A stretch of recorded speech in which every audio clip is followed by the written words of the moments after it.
Hello மக்களே! திரு லக்ஷ்மி செம இன்ட்ரெஸ்டிங்கா போயிட்டுருக்கு. நம்ம லக்ஷ்மியும் அம்பிகாவ கவனிக்கிறதுக்காண்டி திருவோட வீட்லயே இருக்காங்க.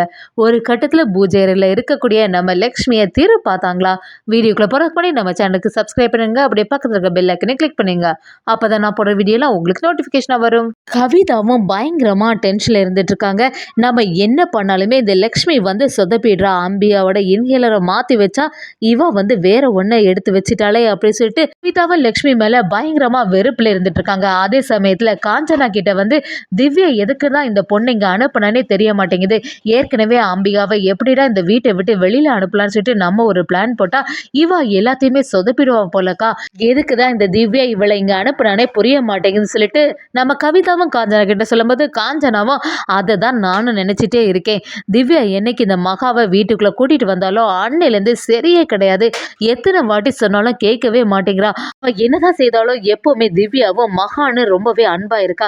இனியும் இந்த வீட்ல இருந்தா சரியே வராதுன்னு நினைச்சுதான் சரி எப்படியாவது அந்த வீட்ல போய் இருக்கட்டு அப்படின்னு நினைச்சேன். ஆனா திவ்யா திருவோட மேரேஜ் முடிஞ்ச அப்புறமா இன்னும் அவ அந்த வீட்ல இருந்துட்டு இருந்தா சரி வராது. எப்ப அவளுக்கு மேரேஜ் முடிஞ்சு அந்த வீட்டுக்கு வராலோ அன்னையில இருந்து எப்படியாவது மகாவை அந்த வீட்டை விட்டு வெளியில அனுப்பிடணும்னு சொல்லிட்டு நம்ம காஞ்சனாவும் கவிதா கிட்ட சொல்லிட்டு இருக்காங்க. இன்னொரு சைடு பாத்தீங்கன்னா நம்ம திருவும் ஆபீஸ்ல செமையாட்டு எல்லா பெர்ஃபார்மன்ஸும் பண்ணிட்டு இருக்காங்க.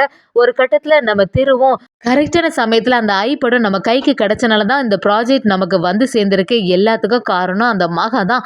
அம்மாவை மட்டும் இல்லை நமக்கும் இந்த மாதிரி ஹெல்ப் பண்ணியிருக்கான்னு சொல்லிட்டு நம்ம திருவும் மகாவை பத்தி கவிதா கிட்ட புகழ்ந்து பேசிட்டு இருக்காங்க. கவிதாவும் இது எதுவுமே சரியில்லை, சீக்கிரமா இந்த மகாவை வீட்டை விட்டு வெளியில அனுப்பிடணும், அப்பதான் நமக்குள்ள எல்லா வேலைகளும் நடக்கும் அப்படின்னு சொல்லிட்டு ஒரு பிளானை போடுறாங்கன்னு சொல்லலாம். நம்ம திவ்யாவும் திரு கிட்ட ஃபோன் பண்ணி பிரசன்டேஷன்லாம் நல்லபடியா பண்ணியா அப்படின்னு விசாரிக்கும் போது திருவும் ஆமா திவ்யா எல்லாமே நல்லபடியா முடிஞ்சது. எல்லாத்துக்கும் காரணமும் அந்த மகா தான். நான் கூட ஐபேடை எடுத்துட்டு போகல, ரொம்பவே டென்ஷன் ஆயிட்டேன். அந்த ஐபேடு இருந்தாதான் கரெக்டான சமயத்துல பிரசன்டேஷன் பண்ண முடியும். கரெக்டாட்டு மகா எடுத்துட்டு வந்துட்டா அப்படின்னு சொல்லும் போது நம்ம திவ்யாவும் அதான் மகாவோட மகிமை, என்ன பிரச்சனைனாலும் அதை சரி பண்ணிடுவா அப்படின்னு மகாவை பத்தி புகழ்ந்து திருகிட்ட பேசிட்டு இருக்காங்க. வீட்டுக்கு வந்த உடனே நம்ம திருவும் அம்பிகா கிட்ட வந்து அம்மா உனக்கு இப்ப எப்படி இருக்கு, நல்லா தானே இருக்கு அப்படின்னு விசாரிக்கும் போது அம்பிகாவும் ஆமா நான் நல்லபடியா இருக்கேன், மகா என்ன நல்லபடியா பார்த்துக்கிட்டா. இந்த இன்ஹேலர்ல தான் ஏதோ ஒரு பிரச்சனை இருந்திருக்கு போல. அந்த பழைய இன்ஹேலர் யூஸ் பண்ணும் போதெல்லாம் எனக்கு ஏதோ ஒரு வித்தியாசமா இருந்துச்சு. இப்பதான் எனக்கு எல்லாமே சரியான மாதிரி இருக்குது. எல்லாத்துக்கும் காரணம் அந்த மகா தான் அப்படின்னு சொல்லிட்டு அங்கேயும் நம்ம அம்பிகா திருக்கிட்ட மகாவை பத்தியே புகழ்ந்து பேசிட்டு இருக்காங்க. இதெல்லாம் கேட்டுட்டு இருந்த நம்ம திருவுக்கும் எப்படியாவது மகாவை நம்ம மீட் பண்ணி ஆகணும் அப்படிங்கிற ஒரு ஆர்வம் வந்துட்டு இருக்கு. இன்னொரு சைடு பாத்தீங்கன்னா நம்ம தினேஷோட கையில வளையல் இருந்துட்டு இருக்கு. அதை பார்த்துட்டு இது வேற அந்த பொண்ணுகிட்ட இருந்து நம்ம அடிச்சு மாத்திட்டு வந்தது, இது நம்ம கையில இருக்க வரைக்கும் பிரச்சனை தான் அப்படின்னு சொல்லிட்டு இதை என்ன பண்றதுன்னு யோசிக்கிறாங்க. பேசாம இதை நம்ம ஒய்ஃபு கிட்ட கொடுத்துட வேண்டியதா அப்படின்னு சொல்றாங்க. அதே மாதிரி தினேஷோட ஒய்ஃப் பக்கத்துல வந்த உடனே இந்த வளையல் போட்டுக்கோ அப்படின்னு சொல்லி கொடுக்கும்போது அவங்களும் முதல்ல டவுட்டா பாக்குறாங்க. என்னது இது கவரிங் தானே அப்படின்னு விசாரிக்கும் போது இல்ல உனக்கு தங்கத்தையே வாங்கிட்டு வந்தாலும் இந்த மாதிரி தான் சந்தேகப்படுவேன், நான் உனக்கு எவ்வளோ ஆசையாட்ட வாங்கிட்டு வந்தது இதை போய் இப்படி சந்தேகப்படுறேன்னு சொல்லும்போது உன்னை பத்தி எனக்கு நல்லாவே தெரியும், எங்கேயாவது திருடிட்டு வந்துட்டியா அப்படின்னு விசாரிக்கிறாங்க. அந்த சமயத்துல தினேஷும் சரி உனக்கு வேண்டானா விடு நானே வச்சுக்கிறேன் அப்படின்னு கோபமா பேசும்போது அவங்களோட ஒய்ஃபும் சரி சரி இருந்துட்டு போட்டு அப்படி சொல்றாங்க. தினேஷும் அதான் திருவோட மேரேஜ் வருது இல்ல, அதுக்காக நீ இந்த வளையல் எல்லாம் நல்லபடியா போட்டுட்டு நில்லு, எல்லாரும் நகை எல்லாம் போட்டுட்டு நிற்கும் போது நீ மட்டும் வெறும் கையோட இருக்கிறது சரியில்லைல்ல, அதனாலதான் இந்த தங்க நகையை வாங்குறேன்னு சொல்லிட்டு நம்ம தினேஷும் அவங்கள ஒய்ஃபை ஏமாத்திட்டு இருக்காங்க. ஒரு கட்டத்துல நம்ம தினேஷும் எது எப்படியோ இந்த வளையல் நம்ம கையில இல்ல, இனி உள்ள தங்கத்தை எப்படியாவது பணமா மாத்திடணும் அப்படிங்கிற ஒரு எண்ணத்துல இருக்காங்க. அதே சமயத்துல கவிதாவும் தினேஷை பார்க்கும்போது என்ன உன்னை வந்து திரு நல்லாவே நம்பிட்டு இருக்கான்னு சொல்லிட்டு அதுக்காக இன்னும் இந்த ஆஃபீஸ்ல இருந்துட்டு இருக்கலான்னு ஒரு தப்பு கணக்கு போடாத, என்னைக்கா இருந்தாலும் இந்த ஆஃபீஸ்ல இருந்து ஒரு நாள் திரு உன்னையே துரத்து விடுற மாதிரி ஒரு செயலை நான் செய்தே ஆவேன் அப்படின்னு சொல்லும்போது தினேஷும் நம்ம கவிதா கிட்ட வந்து உன்னை பத்தி எனக்கு தெரியாதா, உன்னோட சுய ரூபாய் எல்லாம் அந்த குடும்பத்துக்கு தெரிய வரும்போது உன்னையும் சேர்த்து தான் அந்த வீட்டை விட்டு அனுப்ப போறாங்க பாரு அப்படிங்கிற மாதிரி தினேஷ் கவிதா கிட்ட பேசும்போது கவிதாவும் தினேஷை எதிர்த்து பேசிட்டு இருக்காங்க.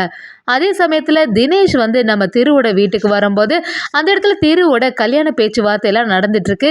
தினேஷை எப்படியாவது இதுல கவிதாவை மாட்டி விடணுமே சொல்லிட்டு திருவோட மேரேஜ் எல்லாம் நல்லபடியா நடக்க போகுது.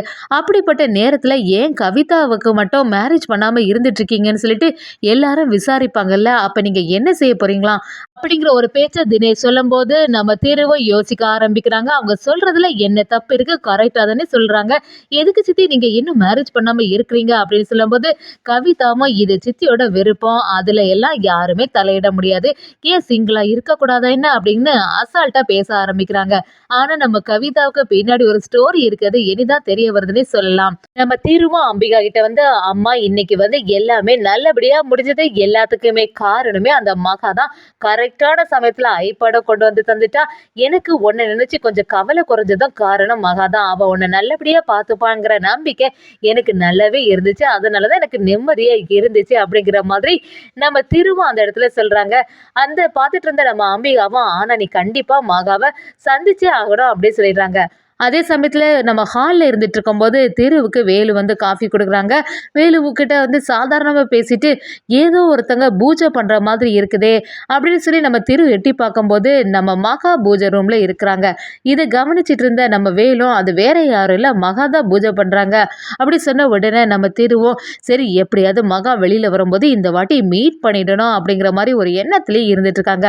மகாவும் பூஜை முடிஞ்சு வெளியில வந்த மாதிரி இல்ல. நம்ம திருவும் பூஜை ரூமுக்கு பக்கத்துல போகும்போது, சரி அவங்க தான் பூஜையில இருக்காங்கல்ல, இப்போதைக்கு நம்ம எதுவுமே டிஸ்டர்ப் பண்ணாண்டான்னு சொல்லிட்டு அந்த இடத்த விட்டே போறாங்க. கவிதாவும் நம்ம திருக்கிட்ட வந்து வேற வேலைகள குடுக்குறாங்கன்னே சொல்லலாம். அதே சமயத்துல இன்னொரு பக்கம் பார்த்தீங்கன்னா, நம்ம திவ்யாவும் எப்படியாவது லக்ஷ்மி வந்து பார்க்கணும்னு சொல்லி வரும்போது, காஞ்சனா விடுற மாதிரி இல்ல. காஞ்சனாவும் திவ்யா கிட்ட வந்து, எதுக்கு இந்த மகாவுக்கெல்லாம் இவ்வளோ முன்னுரிமை குடுக்குறேன்னே புரிய மாட்டேங்குது. தேவையில்லாத வேலையெல்லாம் செய்யாத. இனியும் நீ மேரேஜ் ஆகி திருவோட வீட்டுக்கு போயிடுவ. அதுக்கப்புறமா நீ என்ன செய்ய முடியும்? இனிமே அந்த வீட்லயும் இருக்கக்கூடாது, இங்கேயும் இருக்கக்கூடாது. கூடிய சீக்கிரத்துல அவள வெளியில அனுப்பிடுன்னு சொல்லிட்டு மறுபடியும் திவ்யா கிட்ட சொல்லும்போது, திவ்யா இந்த வாட்டி சும்மா விடுற மாதிரி இல்ல. அம்மா தேவையில்லாம பேசாத. நான் தான் சொல்லிட்டேன்ல, மகா எப்படி இருந்தாலும் என் கூட தான் இருப்பா. இந்த விஷயத்துல நீ தலையிடாதன்னு சொல்லிடுறாங்க.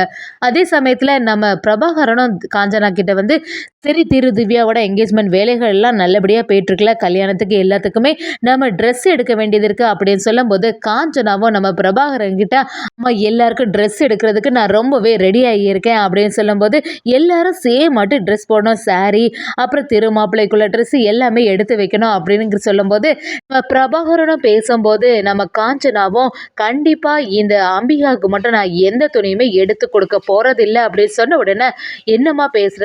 பையனோட அம்மாவுக்கு நீ ட்ரெஸ் எடுத்து கொடுக்காம இருக்கலாமா? அவங்களும் நம்ம நெருக்கமான ஒரு உறவு தானே அப்படின்னு சொல்லும்போது, காஞ்சனாவும் நான் திருவை தான் மாப்பிள்ளையா ஏத்துக்கிறேன். எந்த காரணத்தை கொண்டும் அந்த அம்பிகாவுக்கு நான் ஒரு மரியாதையும் கொடுக்க போறதே இல்லை. இப்ப மட்டும் இல்லை, எப்பவுமே அதுதான் நடக்க போகுது. திரு வந்து என்னோட அண்ணன் பையன்தான். ஆனா அதுக்காக அம்பிகா ஒருபோதும் என்னோட அண்ணி ஆக முடியாது அப்படிங்கிற மாதிரி காஞ்சனா அந்த இடத்துல பேசிட்டு போறாங்க.